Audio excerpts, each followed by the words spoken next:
Predstavujem vám Thermolys HPC 480 s výkonom 1400 W. Jedná sa o Thermolys s výhradnou plochou 40x50, zatvárací a otvárací mechanizmus veľmi príjemný, nie je potrebná žiadna veľká sila, tlak sa nastavuje jednoducho manuálne, kvalitné spracovanie, rovnomerné rozloženie výhradných elementov zabezpečuje rovnomerné a stabilné nahrievanie po celej ploche 40x50, vďaka čomu je tento Thermolys vhodný pre potlač formátu A3, je vhodný pre sublimačnú tlač, DTF, pre prácu s fóliami a vlastne všetky technológie potlače, kde je potrebný tepelný transfer. Ovládací panel je umiestnený tuto vzadu, na boku je tlačidlo na zapnutie. Nastavenie teploty je veľmi jednoduché. S tlačením OK sa prepneme na P1, čo znamená teplota, parameter 1. Nastavíme si tu povedzme 185 stupňov Celzia, potvrdíme z OK, nastavíme parameter 2, čiže čas. OK.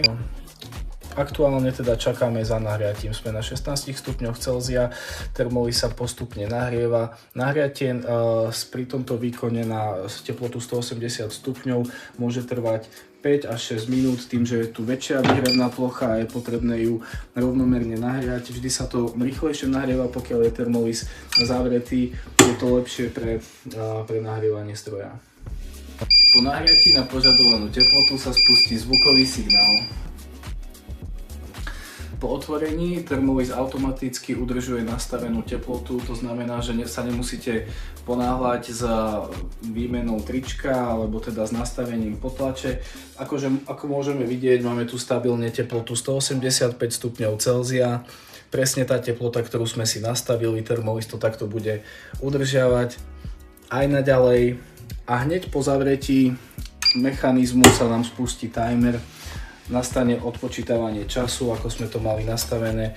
Na 60 sekúnd po uplynutí tohto času nás Thermolys informuje zvukovým signálom a ďalej môžeme pokračovať v práci.